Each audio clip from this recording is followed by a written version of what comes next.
Hi, welcome to Pondercast. Pondercast is powered completely by listeners like you who contribute a small monthly donation at patreon.com/pondercast. If you find content here that you love, please consider becoming a supporter. And there are benefits to supporting Pondercast with merchandise and exclusive material, so check it out at patreon.com/pondercast. Okay, let's go. Let's Pondercast.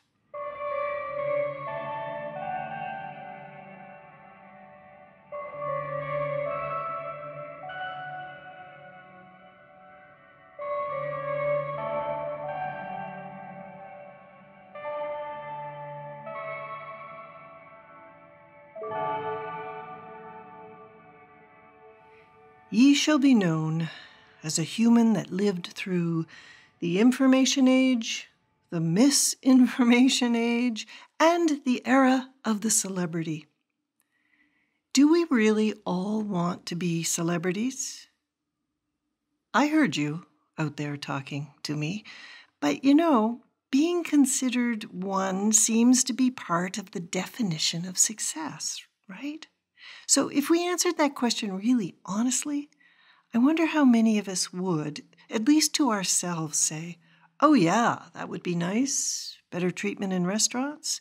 People saying yes to you more than no. Who doesn't want more of that?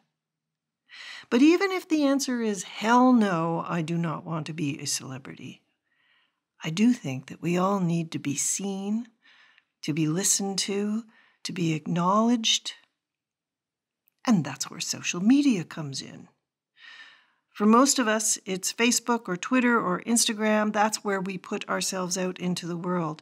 And we have all been curating our public selves online for quite a while now. And all that information will be there forever. And we've all read the doomsday predictions of what is happening to our privacy, to our supposedly secure information. This episode is about seeing a change in that tide.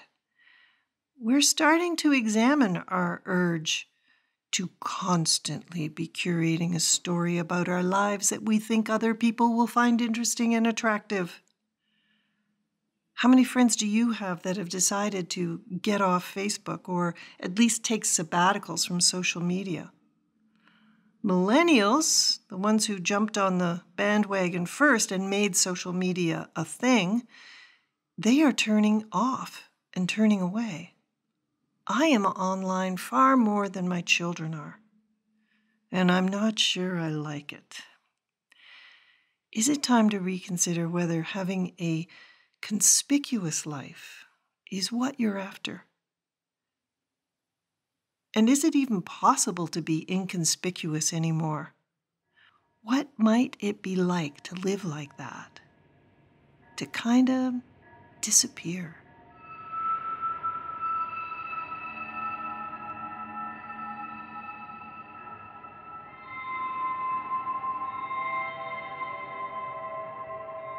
I've just read an amazing book called How to Disappear: Notes on Invisibility in a Time of Transparency, and it's by a woman named Akiko Bush. The pressure to be public in everything you do is immense and also risky, right? We've all had stuff online backfire on us. So what might it be like to be less transparent, less scrutinized? Maybe it's time to remember what being private feels like. What good might come from removing yourself from the picture? Would you become a different person? There are a ton of ways that we submit ourselves to public viewing. It would be a tangled web to try and extricate yourself from all of them. I mean, how many social media sites are you on? But here's the thing, what would be harder? Stepping out of the spotlight of social media or letting go of the voyeur in you that soaks up everyone else's online lives. And so we ponder disappearing.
I've just spent a couple of weeks in New York City.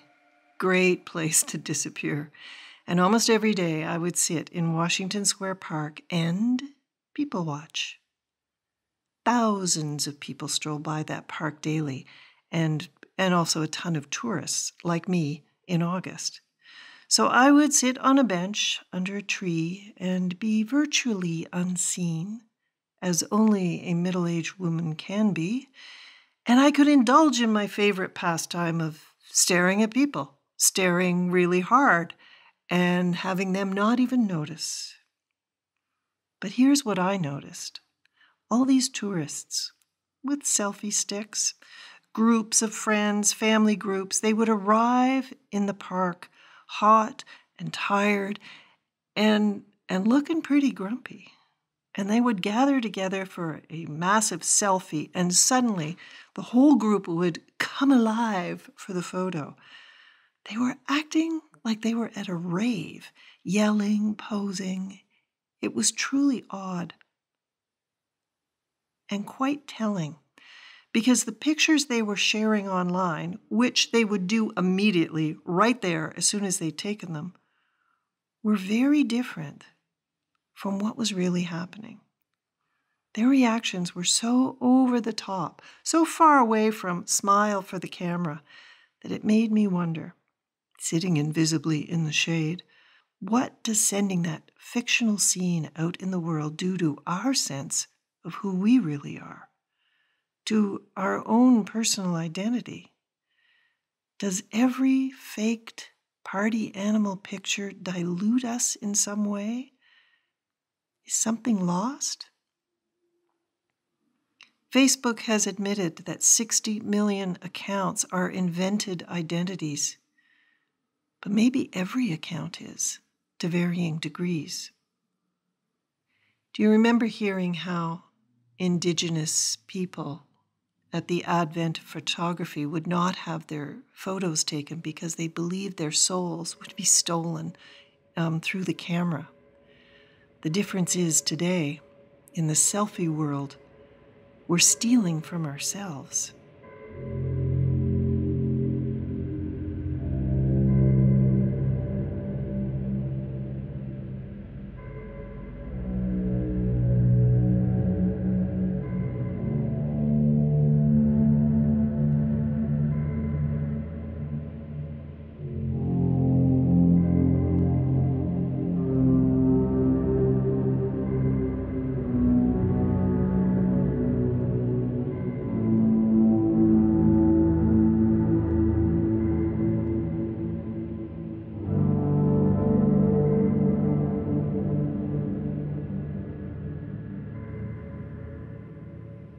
This was my first experience of disappearing.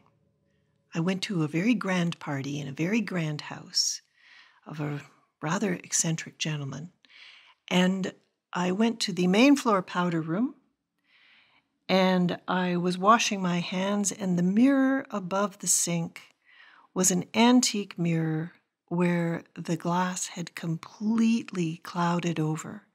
And there was absolutely no possibility of seeing my face in the mirror, which is a thing you do when you're at a party before you head back out. You want to see how you look. We are so concerned with how the world sees us.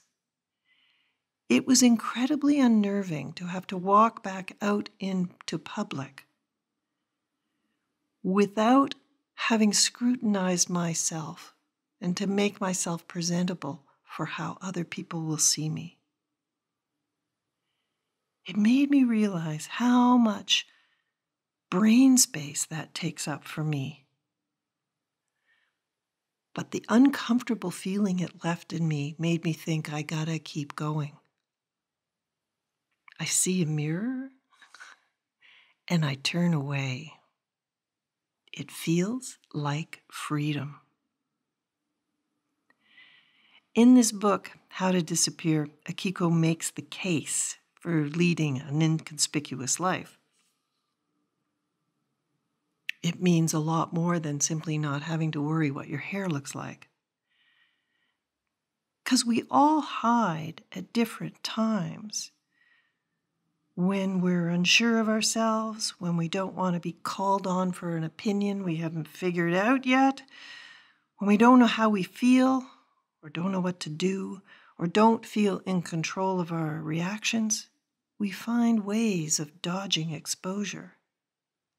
We hide for self-protection. And Akiko says, the longer you stay inconspicuous, that hiding changes into something else. Self-protection turns to self-reliance, and then to a deeper understanding and appreciation for who we are and where we belong in things. Now, doesn't that sound like where we all want to be? Do you remember after Bowie died, the stories that emerged about how he was able to move around New York City without being noticed, like absolutely inconspicuous in these crappy, baggy cargo shorts and a bad shirt, glasses, very uncool hat. Sometimes he had a newspaper in a foreign language under his arm. Here was the king of knowing how to get noticed, one of the most public figures ever, someone who masterfully reinvented his identity again and again and again, right up until the end of his life. He was also able to do the opposite. He knew how to be a private person. What an amazing feat. And didn't you just love Bowie a little more when you found that out? For me, it made him even more brilliant, that he valued vanishing just as much. And just being able to be another New Yorker on the street, and that he could do it so well. International man of mystery. Instead of announcing to the online world what we had for dinner last night, maybe we should move into the mystery business. I mean, think about someone who you've always thought about as a mystery, right? You've got questions you're dying to ask them because they come across as intriguing, captivating, enchanting, slightly strange. Sounds great to me. The mysterious person spends a lot of time alone, has a small number of close friends, and you would like to be one of them. They don't talk a lot about what they've done. They don't care for gossip or what other people think of them. They are observant, they ask questions, and they pick up on things that you think you are hiding. Now, isn't that the kind of person you're interested in? Maybe it's time to rebuild our private, mysterious lives.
Other than the personal time we'd gain by getting off social media, what's the big selling point of an inconspicuous life? Stepping off the celebrity culture Ferris wheel, well, that would be a relief. It turns out the new cool is anonymity. The new cool is Googling yourself and finding no hits. Artists are leading the way, exploring this idea of anonymity, creating and showing work without taking personal credit. They are flipping Andy Warhol's 15 minutes of fame on its head, saying, please give me 15 minutes of anonymity. And there is an equality in becoming anonymous. You get to step outside of yourself and into the world. Being anonymous reflects an understanding that you know where you fit in the grand scheme of things. Being anonymous means you have no one telling you what you can't be. You sidestep all the scrutiny that being public guarantees. You get to decide who you are.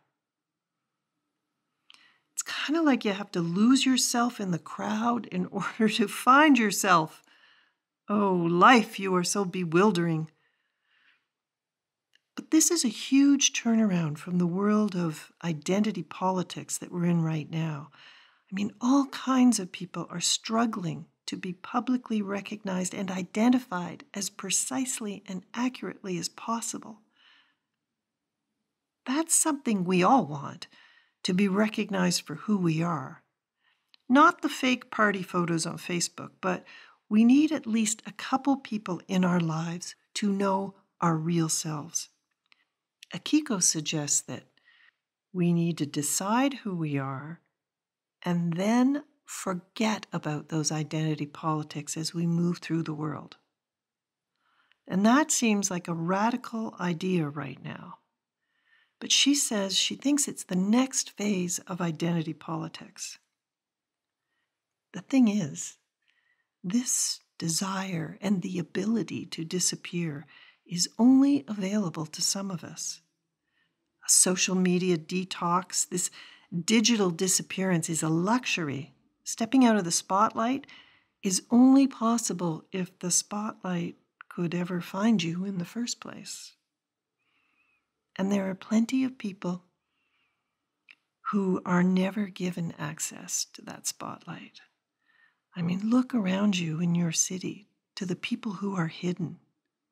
The poor, the LGBTQ community, our indigenous peoples, the Black community, our Muslim citizens, shall I go on? They feel hidden, and it wasn't a choice. They might call it exclusion or alienation. That urge that we have to step out of the spotlight, maybe it could be like an act of solidarity with the hidden among us, or simply a realization that the world is a lot bigger than it appears on our phone screens, and we want to be absorbed into something bigger.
we are all becoming more anonymous, whether we choose it or not.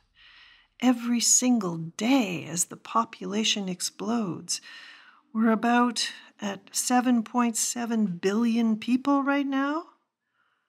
Took over 200,000 years of human history to reach 1 billion, and only 200 years to reach 7 billion. Caramba! So yes, we are all becoming more anonymous, and the effort that it takes to stay visible is increasingly exhausting. So maybe it's time to get small, to return to our private lives. Ironically, that hidden place out in an anonymous, big world, part of the crowd, part of your city, that is where you will find your true place in the world.